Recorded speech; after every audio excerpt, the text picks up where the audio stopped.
안녕하세요. 주의 백성의 강건함을 위하여 매일 밥 짓는 목사 김태양입니다.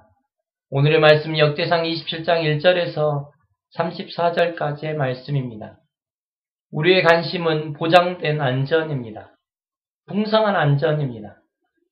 주식시장이 널뛰기, 전세계 경제 위기에 대해 어떤 이들은 큰 손에 의해서 이러한 것들이 조정되어진다고 말합니다. 전혀 영향이 없지는 않을 것이라 생각합니다. 하지만 세계 역사를 보면 사람이 도저히 조절할 수 없는 지점에 직면하는 모습을 볼 수 있습니다.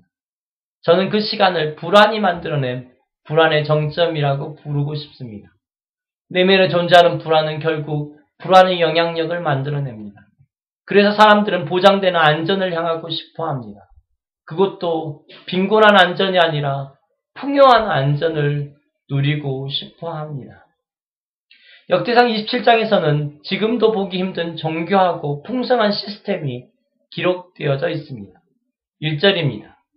이스라엘 자손의 모든 가문의 우두머리와 천부장과 백부장과 왕에 섬기는 관원들이 그들의 숫자대로 반이 나누이니 각 반열이 24,000명씩이라 1년 동안 달마다 들어가며 나왔으니 이스라엘을 섬기는 관원들의 모습입니다. 24,000명이 한 조가 되어 있고 12개의 조가 12달 동안 한 달씩 섬기는 시스템으로 되어 있습니다. 멋지지 않습니까?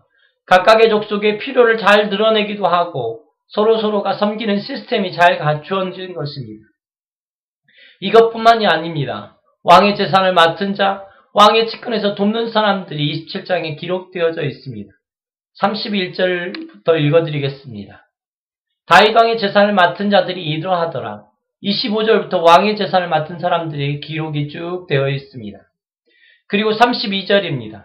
다윗의 숙부 요나단은 지혜가 있어서 모사가 되어 서기관도 되었고 학모니의 아들 여이엘은 왕자들의 수종자가 되었고 아이데브 도벨은 왕의 모사가 되었고 아렉 사람 후세는 왕의 벗이 되었고 분하야의 아들 여호야다와 아비아달은 아이도벨의 뒤를 이었고 요압은 왕의 군대 지휘관이 되었더라.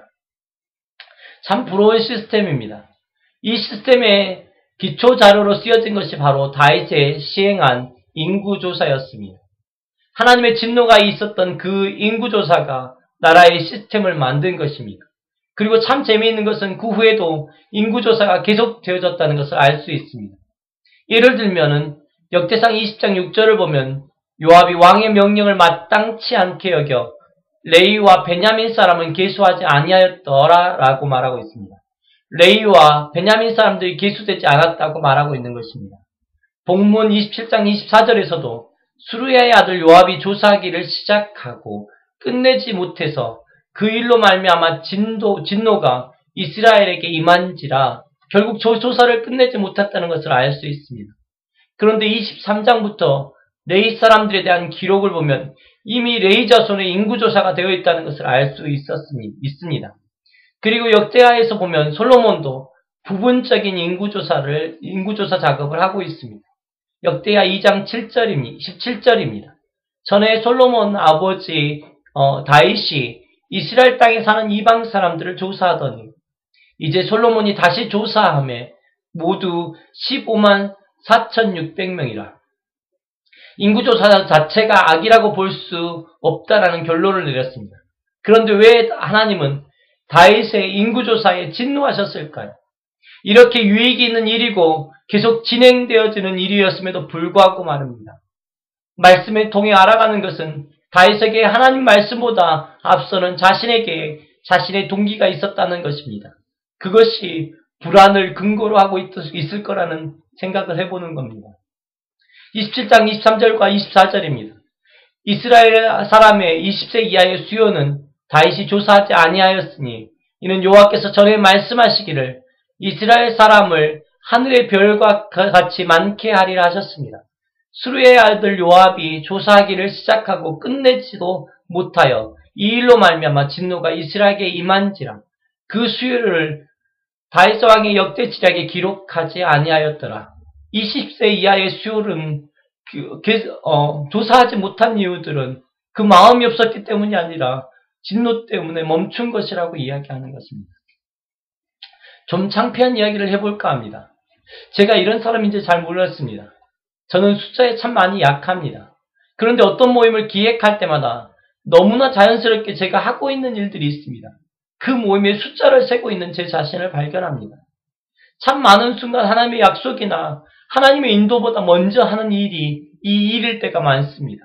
그리고 숫자 때문에 불안하고 좌절하는 모습들도 바라봅니다. 죄송합니다. 이것이 제 모습입니다. 묻고 인도를 구하는 것보다 제 마음에 맞게 사람을 배치하고 하나님의 약속보다 먼저 더 많은 숫자에 관심이 있는 것이 제 자신이라는 것들을 알아갑니다. 오늘 하나님이 저에게 정확하게 물으십니다. 숫자보다 나니? 너의 계획보다 나의 인도니? 보장된 안전보다 나의 말이니? 라고 하나님께서 물어보고 싶으신 것입니다. 세상은 큰 손에 의해서, 불안에 의해서도 인도되어지지 않습니다.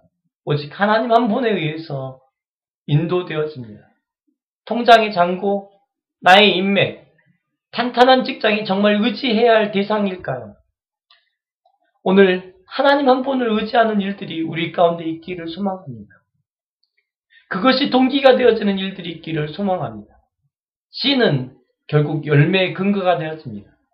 동기는 결국 결과의 근거가 되어집니다. 주의 백성들이여, 오늘도 하나님을 의지하는 하루가 되어지시기를 소망합니다. 주의 백성들이여, 파이팅!